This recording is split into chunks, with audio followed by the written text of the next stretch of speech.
a clínica do consultório de rua.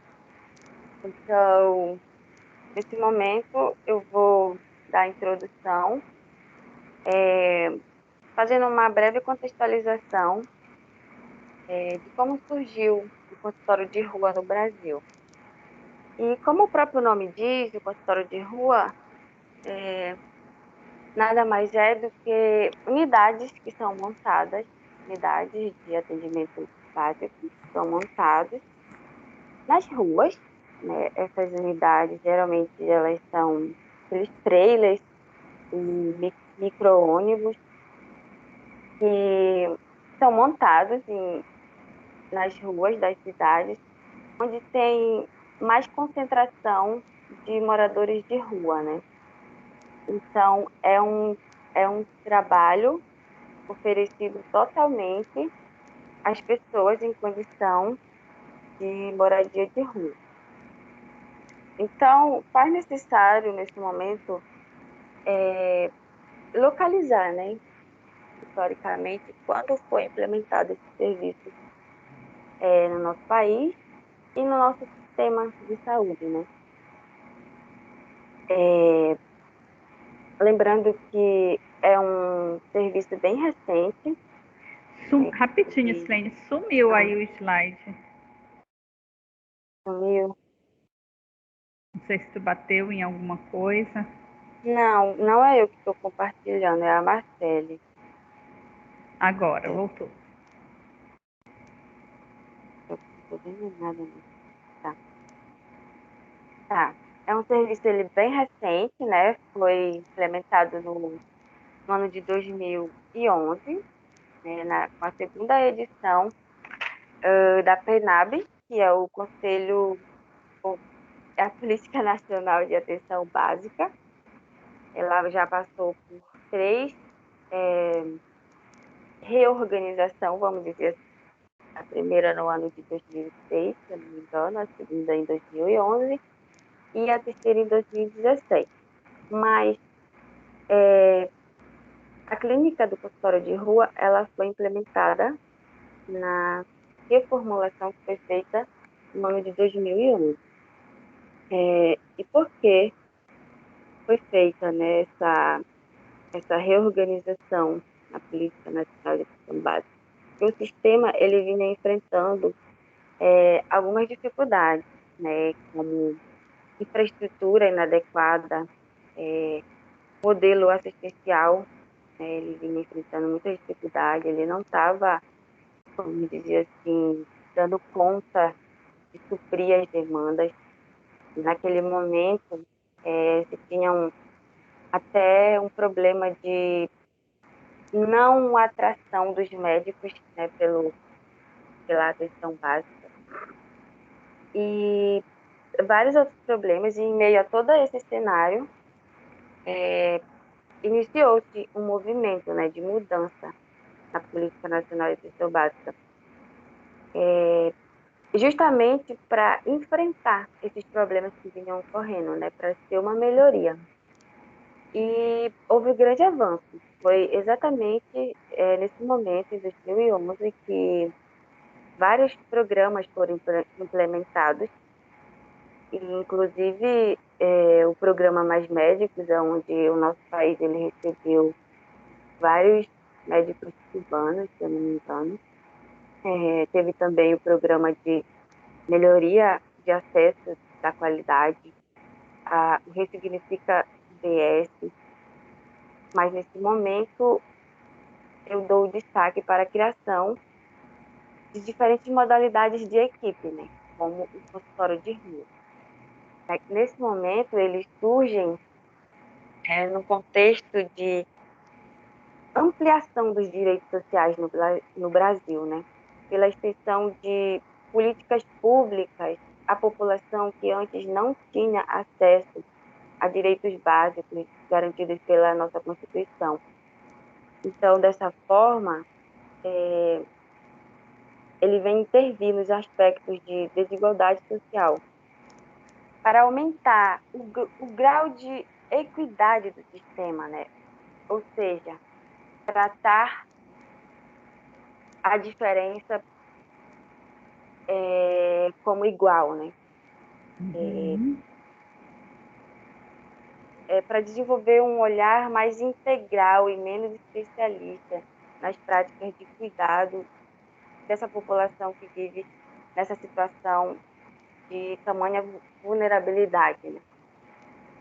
O princípio de equidade, ele é muito presente, né, nas nossas políticas de atenção básica à saúde, no SUS de modo geral, em todos os programas, e aqui não seria diferente, né? É um princípio que vai ser falado mais à frente ainda, mas que nesse momento eu ressalto ele porque as pessoas que vivem em condição de rua, eles não têm a mesma oportunidade, eles não têm a mesma qualidade de vida que as pessoas que têm a sua própria moradia, o seu próprio lugar. Então, esse programa ele foi criado para pelo menos minimizar, né, vamos dizer assim, a situação dessas pessoas. Tentar pelo menos tratar com igualdade aquele que normalmente não é tratado com igualdade, não tem as mesmas oportunidades, não tem o mesmo acesso que nós temos. Mas, como eu disse no início, como é um programa novo ainda, percebo que ele ainda se centraliza muito nas grandes capitais. Eu, por exemplo, moro no município de São Miguel do Guamá, tem aproximadamente 75 mil habitantes, e percebo que aqui no meu município ainda não tem esse programa do consultório de rua. A população de rua ainda fica para ser atendida nas outras unidades, nas UBS, na própria emergência do Hospital Municipal, CREAS, nos CRAs. Percebo que essa equipe de trabalho ela ainda está muito centralizada nas grandes capitais do nosso país, mas também faz necessário lembrar que é um programa recente, que ainda está caminhando, vamos dizer assim, mas que, de qualquer forma, vale ressaltar que já é um grande avanço no nosso sistema, já é uma grande oportunidade. E agora as meninas vão dar continuidade.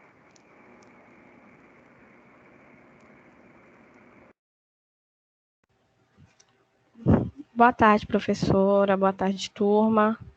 Boa tarde. Sou a Paula, vou dar continuidade ao nosso trabalho, né?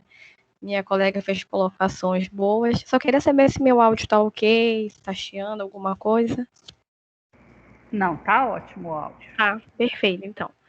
Bom, gente, continuando a falar da Silene, né?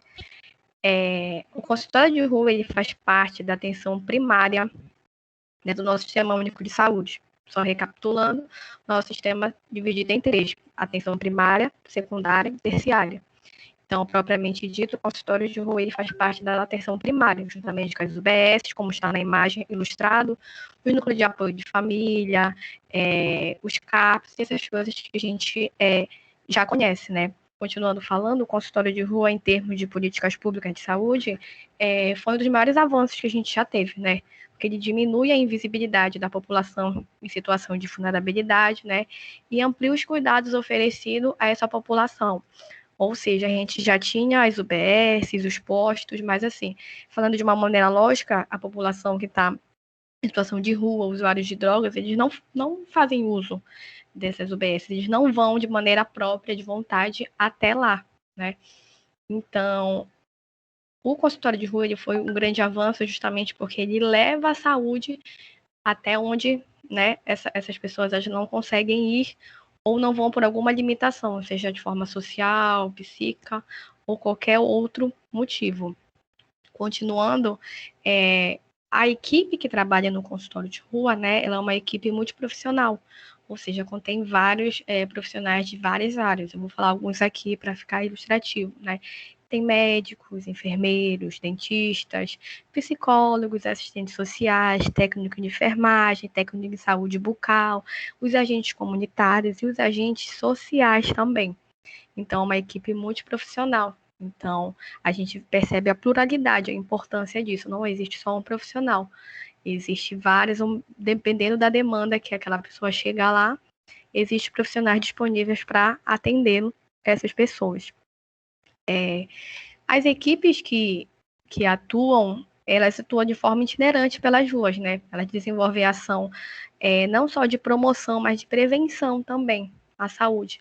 Além também de auxiliar, né, nas questões que, por exemplo, alguém pode chegar lá, algum morador de rua, e eles podem encaminhar para abrigos, justamente por isso tem assistentes sociais, agentes sociais que desencaminham para abrigo quando a pessoa necessita, quando a pessoa deseja, né? Tudo é muito colaborativo na questão do consultório de rua. Não é nada obrigado ou necessitado, assim. A pessoa, quem trabalha nesse meio, quem trabalha nessa área, por os artigos que eu li, eles respeitam muito, né, a situação que a pessoa está vivendo e a vontade dela também, né? Não é porque talvez a pessoa vive em situação de rua que ela queira um abrigo propriamente dito, mas eles oferecem esses trabalhos também lá, a retirada de documentos, né? E também encaminham para a questão de benefícios sociais, quando essas pessoas se encaixam nesse padrão, né? Então enviam para outros locais para essas pessoas, se quiserem abrigo, né, tirar documentação e benefícios também. Bom, gente, agora eu vou falar um pouco dos dois pontos sobre que é a escolha do território, né, e até a abertura, como acontece a abertura desse consultório de rua. Bom, a escolha do território, o mapeamento da cidade, é a primeira etapa, né, antes que antecede o próprio consultório na rua ali implantado. Então, o consultório de rua, quando se procura identificar os locais onde há maior concentração de pessoas em situação de risco, como a Silene falou, né, risco psicossocial, em uso de drogas, moradores de rua, situações de vulnerabilidade social, né? E aí, a partir dessa identificação dos locais mais necessitados da intervenção, a equipe escolhe uma área, né, e aplica ali e leva o consultório, né, de rua. A abertura da clínica, que é a etapa seguinte, né? Essa etapa busca identificar as lideranças do grupo ali daquela comunidade, né? Geralmente comunidades, não sei onde vocês vivem, geralmente as comunidades, elas têm líderes, né? Tem os centros comunitários. Então, essas pessoas que são dentro da comunidade, elas atuam juntamente com a equipe para ali analisar como é o perfil daquela comunidade, porque cada comunidade tem sua particularidade. Algumas comunidades vão exigir mais a questão, talvez, de usuários de drogas, né? Como a gente tem exemplo, que não é aqui em Belém, a própria Cracolândia. Outros são a questão de benefícios sociais mesmo, que as pessoas precisam ser encaminhadas para Bolsa Família, para outros benefícios, como o Bora Belém, que a gente tem hoje em dia. Então, essas pessoas que trabalham na comunidade como os líderes, elas atuam também juntamente para essa abertura desse consultório. Eu achei importante colocar aqui uma informação, que mediante o que eu li, mediante o que a Silene falou, né, que o consultório de rua, ele não existe somente para ali atuar e para limitar, ele é uma ampliação, ele é como se fosse a porta de entrada que essa pessoa vai dar à saúde. Então, ao mesmo tempo que esse consultório existe, ele também está ali aliado com as policlínicas, com as UPAs, com os CAPs, com os hospitais de urgência e emergência. Então, ele não pode ficar exclusivamente ali somente e agir de forma independente. Ele precisa estar ali entrelaçado com esses outros sistemas de saúde, porque demanda, muitas das vezes, algumas pessoas vão chegar com outras demandas específicas, né? Que somente em hospitais e outras unidades específicas vão atender a demanda dessas pessoas. Então, o consultório de rua, ele não é ali um hospital enorme, com uma grande produção que a gente leva para a rua, né? A gente leva, ele é apenas uma porta para a pessoa ter acesso à saúde, ter acesso aos direitos que ela tem. Então, ele não trabalha de forma independente, ele trabalha de forma entrelaçada com os outros unidades de saúde, das unidades básicas, como eu já falei. E para finalizar aqui, professor, eu queria falar um pouco 3 pontos que norteiam a prática do consultório de rua, que são os mesmos pontos que norteiam a questão do SUS, que é a universalidade, a integralidade e a equidade, como a Silene tinha comentado. Bom, o primeiro ponto que eu falei é a universalidade, né? Que fala que é um direito de todos e um dever do Estado, né? A questão da saúde. Ela determina que todos os cidadãos brasileiros têm direito ao acesso à saúde sem qualquer tipo de discriminação, né? O objetivo é intervir inserindo esse usuário na rede SUS e concedendo direito à saúde pública, funcionando como a porta de entrada, né, no sistema de saúde. A integralidade, o sistema de saúde deve ser preparado para atender todas as demandas dos usuários, dos cidadãos que vão à procura desse serviço.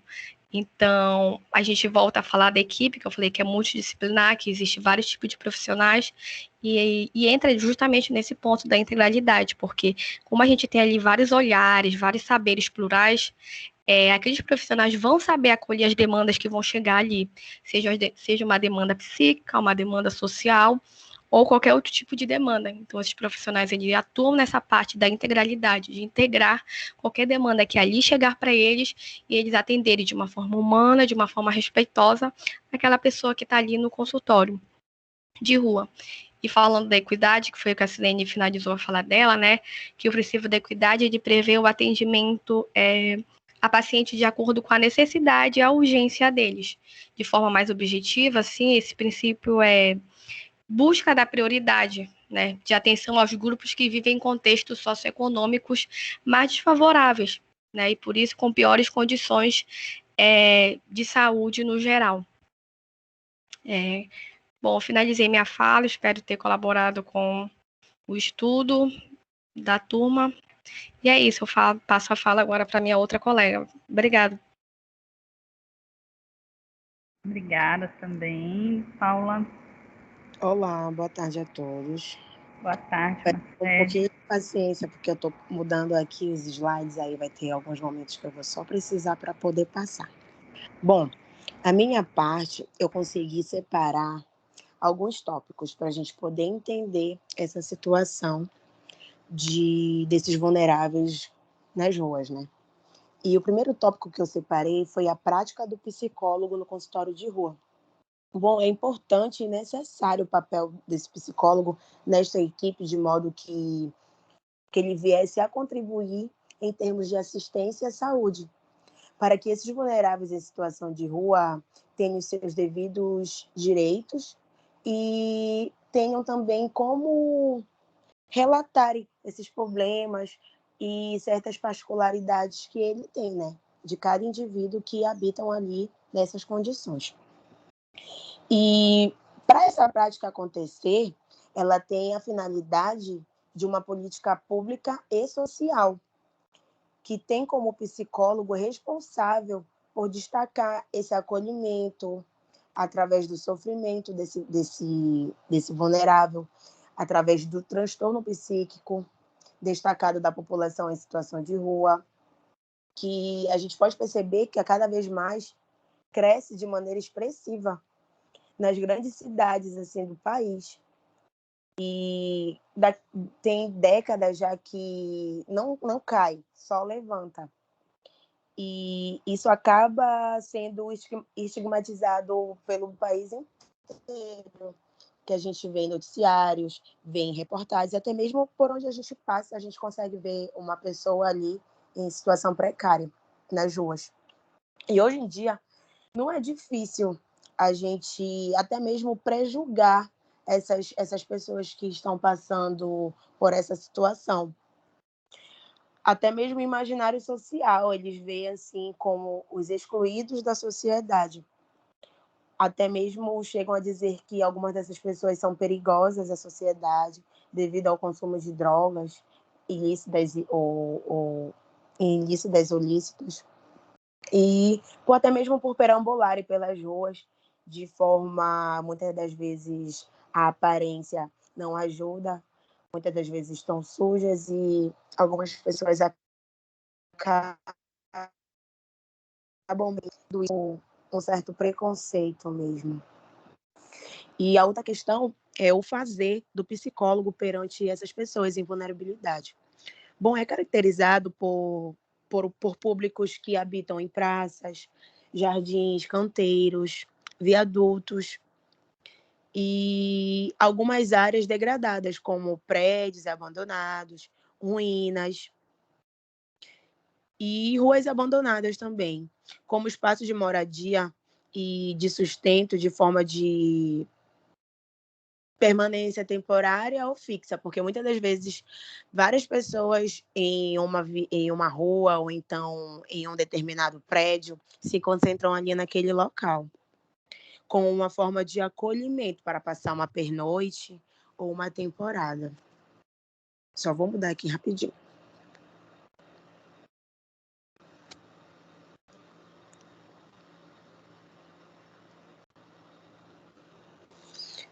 Bom, dando continuidade aqui, eu vou falar um pouquinho também a respeito dos motivos para essa vivência estar acontecendo nas ruas.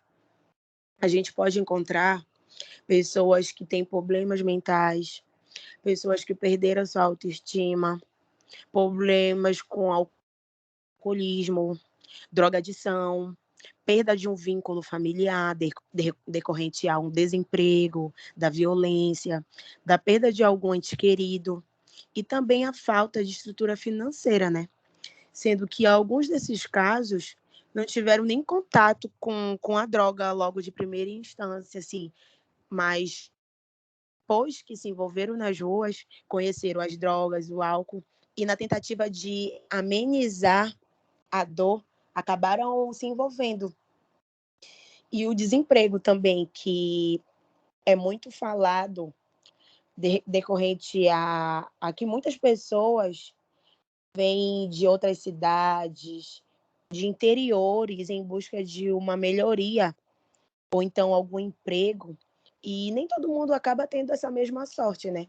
Muitas das vezes a pessoa até consegue vir para uma cidade grande, conseguir um trabalho, até mesmo algo bom para a pessoa que de repente deixou sua família para o seu interior, para sua cidade natal, mas muitas pessoas não conseguem.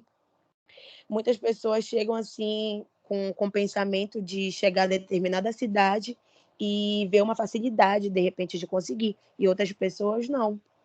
Por falta até mesmo de estrutura mental e um amparo assim por trás, acabam procurando refúgio nas ruas mesmo, e ficando por lá e conhecendo drogas e álcool. E assim por diante. E outro tópico que eu separei também foi problemas comuns nas pessoas em situação de rua. Tipo, o que eles acabam relatando a essa equipe multidisciplinar são o quê?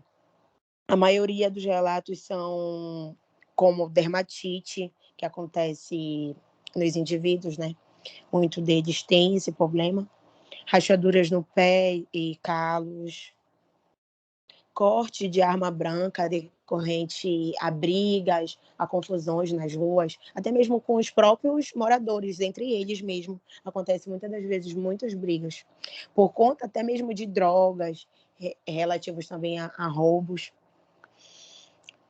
tuberculose também, transtornos mentais, vícios, alterações na arcária dentária, sequelas ortopédicas.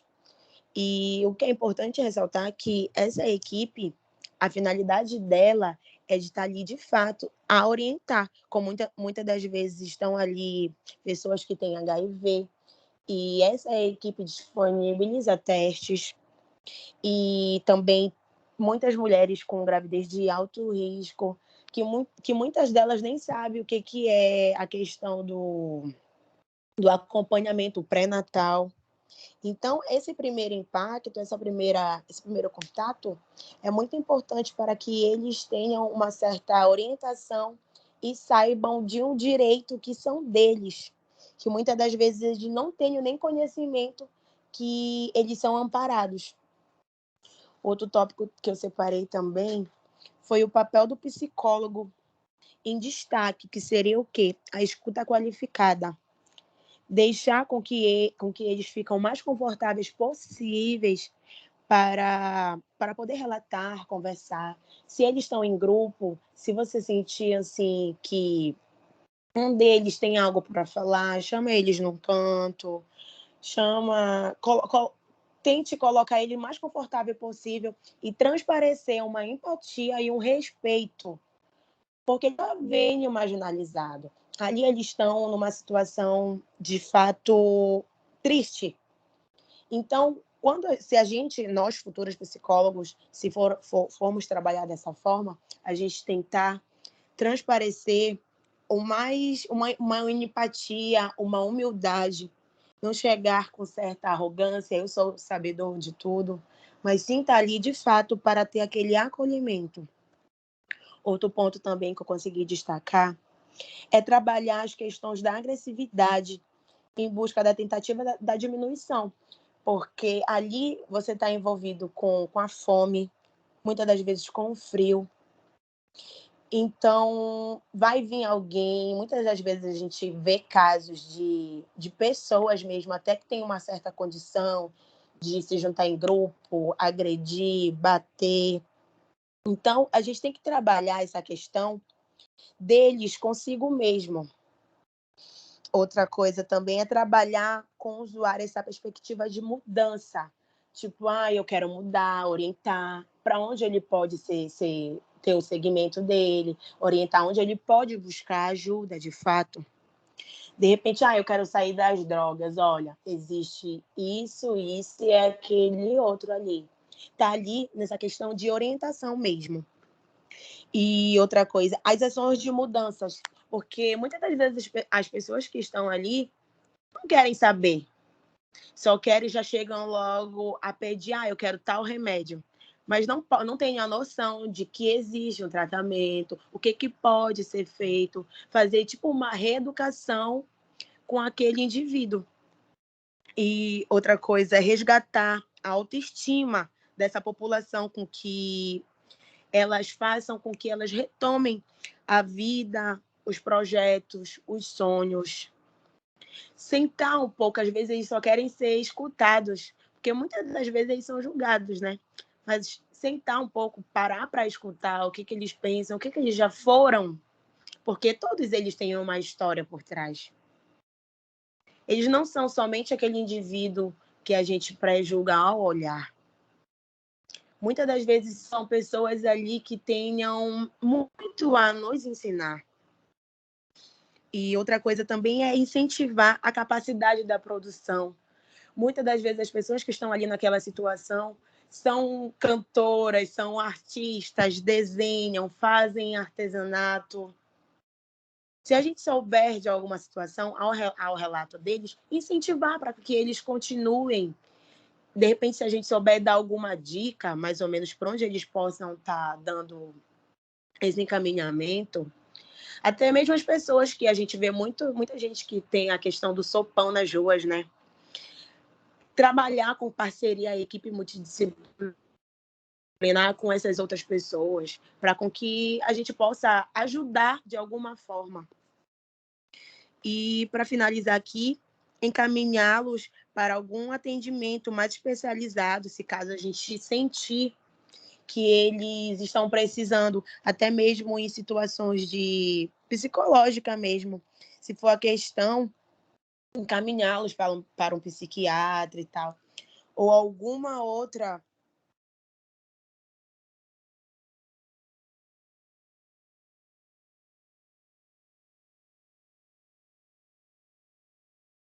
alguma outra pessoa que pode estar contribuindo. E para finalizar, eu coloquei aqui um textinho aqui para a gente ler. É tão bom viver em harmonia e paz. Temos que aprender a viver com diversidade, porque ali são várias pessoas. Eu não digo só com moradores de rua, mas com o outro mesmo, que tem um pensamento diferente do seu, do meu. Pessoas que têm religião diferente, etnias diferentes, cultura, até mesmo a sexualidade, a gente vai se deparar. E respeitar e tratar com empatia são duas coisas que são essenciais na vida para se viver em comunidade, né? Ame mais, julgue menos. Você tem o direito de não aceitar, mas tenho o dever de respeitar. Bom, gente, é isso. Obrigada, meninas. Foi uma excelente apresentação. Vocês conseguiram apresentar muito bem, né, o consultório de rua e que quão grande é de desafios, né, esse trabalho do consultório de ruas, né? Então, se a gente pensar sobre o setting terapêutico, que é um dos temas que a gente está trabalhando, né? Então, aquele setting que a gente imagina, né, dentro de consultório, onde a gente tem controle sobre o barulho, onde a gente tem controle sobre quem entra na sala, e a gente tem controle de todas as questões dali de dentro do consultório. No consultório de rua, a gente vai estar trabalhando com um grande desafio, né? Como construir esse setting no meio da rua, né? O nosso cliente não vai nos procurar, somos nós quem vamos procurar o nosso cliente ali na rua. Então, assim, é uma outra forma de fazer clínica, uma outra forma do psicólogo estar intervindo, né? Eu vou estar atuando ali em uma equipe para ajudar aquele usuário, para aquela pessoa que está ali precisando de ajuda e é um morador de rua. Então, assim, bem legal essa clínica, a proposta, né, e o trabalho já vem sendo feito. Temos aí, então, 10 anos de prática de consultório de rua, e como as colegas colocaram, né, ainda é pouco visto, é mais visto dentro das grandes capitais, ainda a gente não consegue ver esse trabalho em todos os locais, mas também se a gente for imaginar os moradores de ruas, eles se concentram mais nas grandes cidades, né, as menores tem, mas em bem menos quantidade. Então, é algo aí desafiador, né? O que é que vocês acharam da realização desse trabalho, meninas? Como foi para vocês? Professor, já ia falar sobre isso. Se a turma tiver algum comentário ou uma pergunta também, queira dirigir a gente. Professora, se você puder também no final colocar o seu e-mail para a gente enviar o trabalho escrito que a gente perdeu, tá bom? Vou colocar aqui no chat. Certo. Vamos lá, turma. Vocês têm alguma colocação ou alguma pergunta sobre o tema aí de consultório de rua? Eu achei bem interessante esse tema, porque me faz lembrar do meu estágio de agora no CRAS. Hoje eu recebi uma demanda de uma pessoa que está quase em situação de rua e de realmente como essas pessoas elas querem o seu espaço, elas querem um lugar, elas querem algumas pelo menos elas querem mudar. É que eu aqui na minha rua também existe um exemplo que eu vou dar. Existe uma quase moradora de rua também, que ela decidiu, de certa forma, estar assim, sabe? Ela tem todos os filhos dela criados, todos eles são formados e tudo mais, mas ela escolheu ficar nesse ambiente, digamos assim. E no outro ponto tem o que eu vi no CRAS, que foi uma pessoa que ela busca mudança. Ela não apresentou ser usuária de nada, de nada químico, e de que ela se encontra nessa situação mesmo por conta familiar, por falta de aceitação.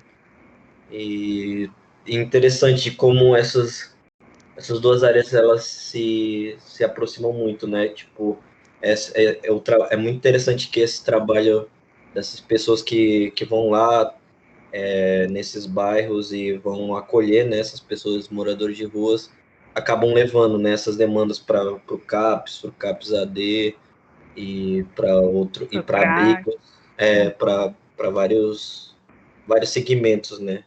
Aí eu acho interessante isso, esse trabalho.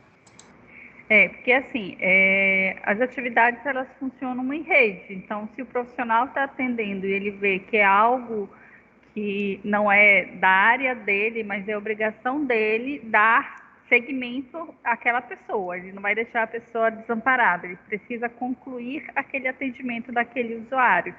E aí ele faz um referenciamento, né? Ele faz uma referência para onde é o local mais indicado para aquele atendimento ali, né? Ele não vai deixar a pessoa desamparada. Perfeito.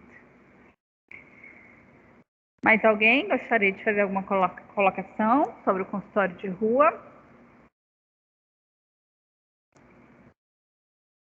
Não? Então vamos partir para a segunda equipe. Vamos lá, segunda equipe.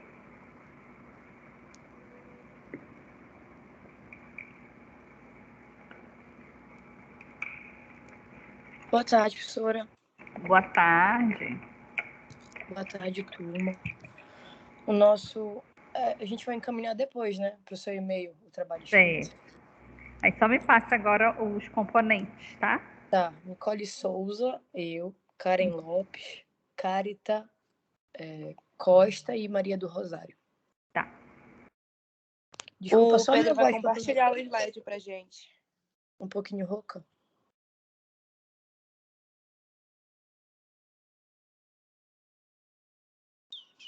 Não tô conseguindo ver o slide ainda.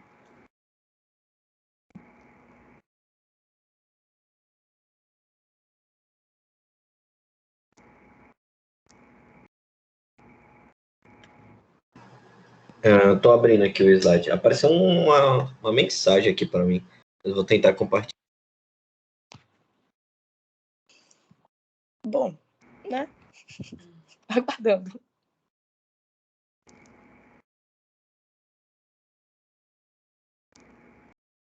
De início, eu queria logo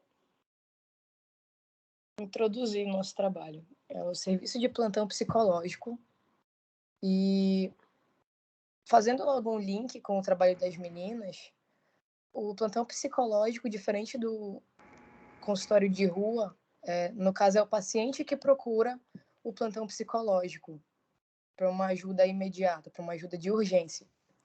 E no consultório é o contrário, né? Enfim, o nosso trabalho, eu e as meninas, a gente fez algumas pesquisas e encontramos alguns tópicos para serem levantados.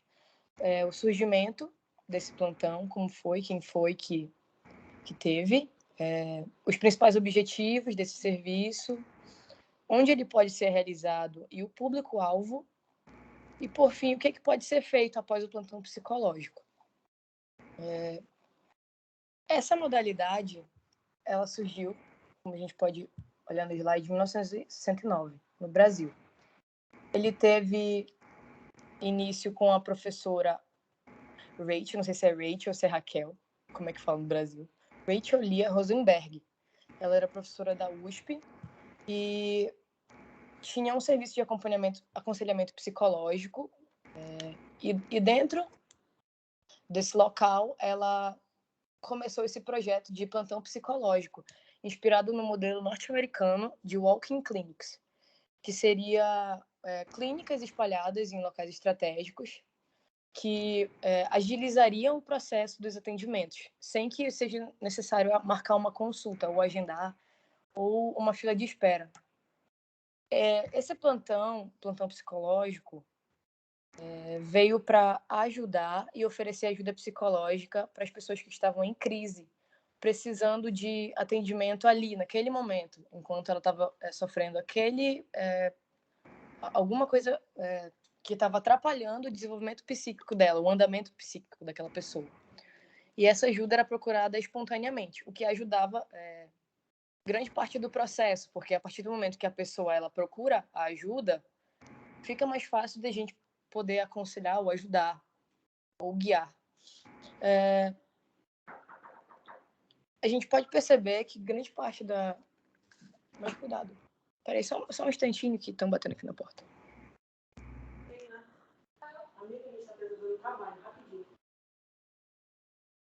Tá, voltando. A gente pode perceber que grande parte da população brasileira busca por esse modelo, prefere buscar por esse modelo de atendimento, porque além dele ser mais ágil e ser uma opção da psicoterapia tradicional, ela não leva anos de duração e é mais em conta financeiramente, não é tão custoso. O principal referencial teórico-metodológico para esse desenvolvimento no Brasil foi a abordagem centrada na pessoa, proposta por Carl Rogers, que o enfoque dessa teoria é no indivíduo, como o próprio nome da abordagem já diz, e não no problema. no problema que aquela pessoa traz consigo, né, para o consultório. Para que esse psicólogo, psicoterapeuta consiga ter um bom trabalho, consiga desenvolver uma terapia de forma a ajudar o indivíduo que busca, é necessário que esse psicoterapeuta se despoje de teorias e psicodiagnósticos para permitir vivenciar a realidade intersubjetiva, pois a abordagem centrada na pessoa tem 3 pilares principais, que é a empatia, congruência e... perdi. Empatia, congruência e aceitação incondicional. Então, é preciso que o psicólogo foque inteiramente nisso e esteja aberto para aquela relação, porque a subjetividade dessa relação vai ser fundamental para esse acompanhamento funcionar. Agora, vou passar a palavra para a Carita. Boa tarde, professora. Boa tarde, turma. O áudio está audível? Tá sim. Ok. Como a Nicole falou, a gente vai falar um pouco sobre o objetivo principal, que na verdade ela introduziu, do plantão psicológico, né? E o diferencial dele é justamente fazer esse acolhimento à pessoa na sua urgência. Quanto mais próximo a pessoa, o indivíduo, procurar, né, um atendimento mais próximo do seu momento de ser acolhido, de ser ouvido, o plantão psicológico tem que estar ali para exatamente esse momento, para não haver essa espera no atendimento. Então, a que momento é esse? Alguns retratam o plantão psicológico como a atender surtos psicóticos, né? E não é isso. É qualquer demanda emergencial desse paciente, do indivíduo. Um luto, uma perca patrimonial devido a um incêndio, um desabamento, o seu relacionamento familiar instável, a perca de um emprego. E então essa demanda emergencial, o indivíduo chega no plantão psicológico e ele é ali acolhido. E o espaço, né, oferece uma escuta qualificada, onde ele pode assim oferecer a esse paciente, a esse indivíduo, possibilidades de posicionamento em frente ao seu sofrimento. Então, o indivíduo ali que vai reger esse momento. Um momento em que a pessoa decide procurar ajuda. Esse é um grande diferencial no plantão psicológico, né? Porque na maioria dos casos clínicos, nem sempre o indivíduo, na verdade, procura ajuda por si mesmo, né? Sempre há alguém para intervir na maioria dos casos. Mas no plantão psicológico, não. O indivíduo sente a necessidade de ser acolhido, de ser ouvido, de cuidar de si mesmo. Então, acontece um acolhimento, acontece a construção do pedido de ajuda. O que esse indivíduo quer? Por exemplo, se ele chega ali com uma queixa de depressão, então ele precisa ser o quê? Medicado? É uma psicoterapia? É um encaminhamento? No plantão psicológico vai ter essa escuta e vai ter esse direcionamento. O plantão psicológico tem um outro diferencial, é a flexibilidade do tempo, por isso o plantão. O profissional que se encontra ali, ele flexibiliza o seu tempo para esse indivíduo. Não existe um tempo determinado, pode ser um plantão, pode ser uma escuta de 10 minutos, como pode ser de 1 hora, como pode ser de 2 horas, com a necessidade do indivíduo, né, daquela demanda imediata do indivíduo, no caso, que grita. E o interessante do plantão psicológico, no livro Plantão Psicológico Novos Horizontes, eles falam que a arte do encontro, porque você vai construindo uma escuta juntos, tanto o profissional, né, o psicólogo, ou até o estagiário de psicologia supervisionado, né, pelo psicólogo, eles constroem essa escuta junto, porque nem o profissional sabe o que de fato ali se espera, né, dessa escuta. Então, o foco principal do plantão psicológico é o referencial do próprio cliente, é aquela demanda no aqui e agora. Então, o psicólogo facilita ao cliente essa visão mais clara de si mesmo, do seu sofrimento e da sua perspectiva diante da problemática que ele vive e que essa problemática gera, né, um pedido de ajuda emergencial. Então, o psicólogo vai ajudar, né, orientar, no caso, o indivíduo a enfrentar essa problemática apresentada a partir da própria experiência dele, da pessoa ali presente. Então, esse é o principal objetivo do plantão psicológico. E tem essa fala do Rosenthal, que eu gostaria de compartilhar com vocês, que fala assim: não é um serviço para emergências psiquiátricas, mas sim uma escuta imediata, recebendo a pessoa no momento da dificuldade, sem que necessariamente a intensidade dessa dificuldade estivesse atingindo um ponto crítico que representasse a ameaça iminente à sua integridade ou à de outros. Então, é uma necessidade emergencial, né? Sem que seja assim, um ponto altamente crítico do indivíduo. E agora eu passo a palavra para a Karen. Boa tarde, professora. Boa tarde. A senhora prestou atenção, mas eu divido o áudio juntamente com a Nicole, porque a gente mora na mesma casa, então o meu celular ele não suporta. Aí eu fico junto com ela, tá bom? Certo, tudo bem. Tá, eu vou dar continuidade e vou falar sobre onde ele é realizado, ele pode ser realizado e o público-alvo. Como já foi citado em cima, né, pelas meninas, que o plantão psicológico ele não tem um padrão, ele não segue um padrão dentro de um consultório fechado, ele não é roteirizado. E isso faz com que tenha essa plasticidade, fazendo com que o serviço seja amplo, entendeu? E fácil, vamos falar assim, para o paciente, né? E ele pode ser realizado por essa plasticidade, ele pode ser realizado em escolas, faculdades, hospitais gerais e psiquiátricos, ele pode ser gerado pelo CRENA, que é o Centro de Referência de Assistência Social, clínicas, escolas de psicologia e até mesmo instituições de defesa de direito.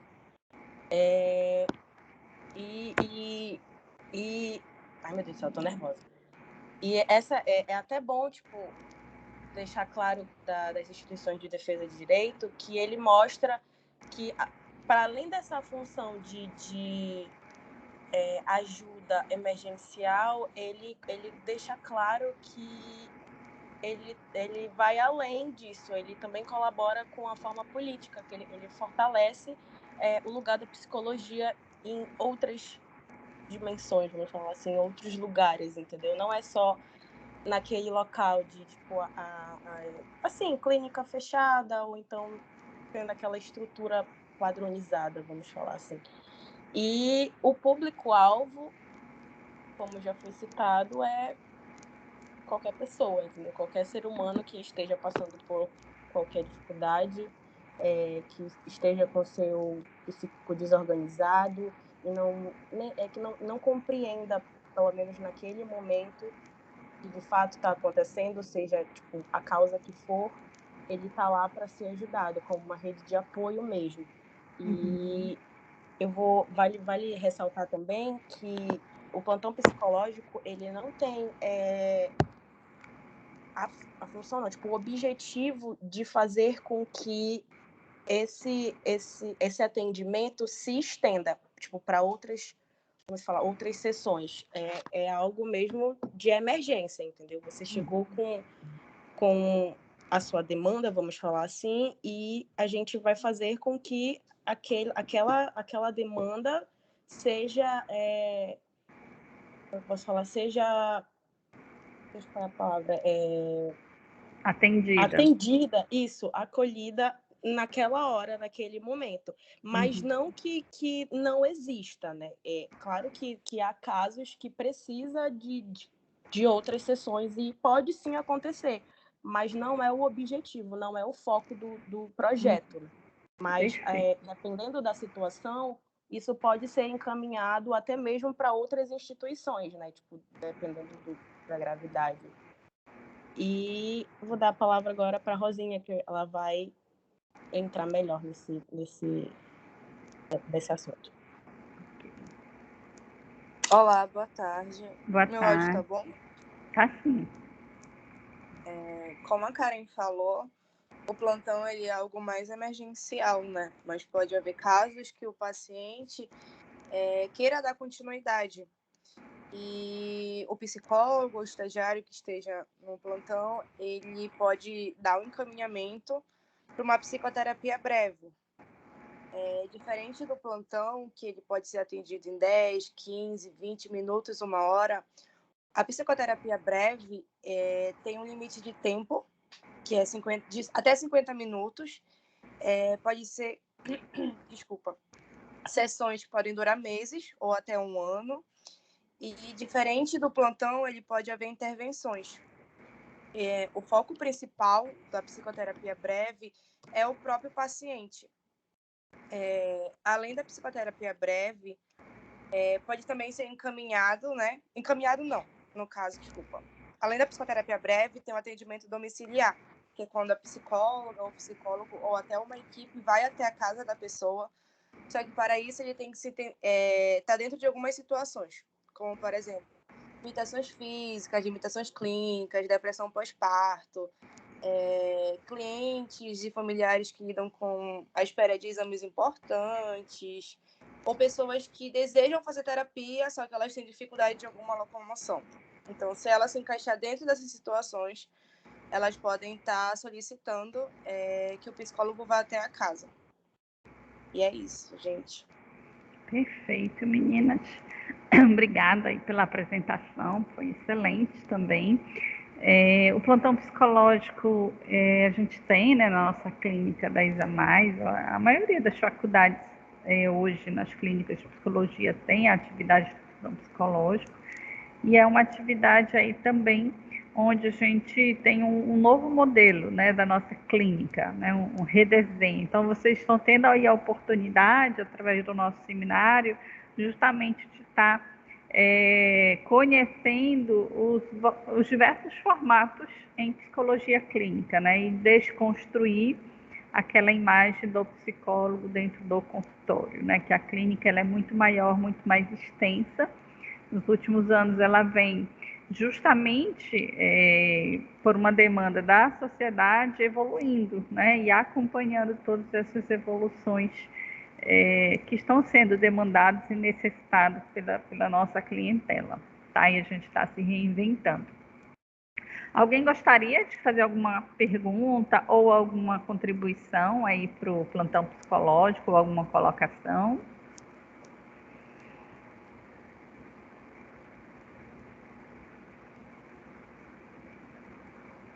Lina tá caladinha hoje, Lina? Professor, ai, tô aqui só escutando. É brincadeira, que eu ainda tô meio dodói. Vou ter que apresentar na outra aula, eu tô me resguardando. Tá bom, tá certo. Então é isso, gente. Vamos finalizar por aqui, né? A gente tinha organizado aí as duas últimas, aliás, ainda temos mais uma ou duas equipes na semana que vem. Uma ou duas, Lina, me lembra aí. Deixa eu dar uma olhada. Semana que vem são... Não, eu sei, semana que vem, mas uma ou duas equipes que ainda faltam. Deixa eu só olhar aqui. Oi? Duas, né? Pronto. E aí, semana que vem, então, a gente finaliza e a gente conversa sobre a nossa prova. Na verdade, os assuntos serão todos os que a gente trabalhou em sala de aula até a semana que vem, tá? Mas aí, na semana que vem, eu vou organizar direitinho.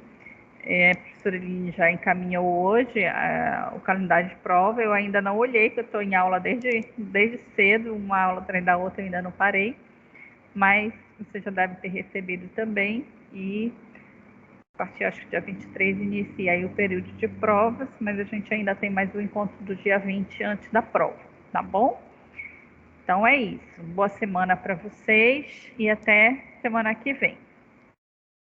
Tchau, professora. Obrigada. Beijo. Parabéns. Boa tarde. Boa tarde. Tchau. Tchau, Obrigada aí boa pelas tarde. equipes. Tá. Boa tarde. Boa tarde, professora. Obrigada por escutar. Obrigada também.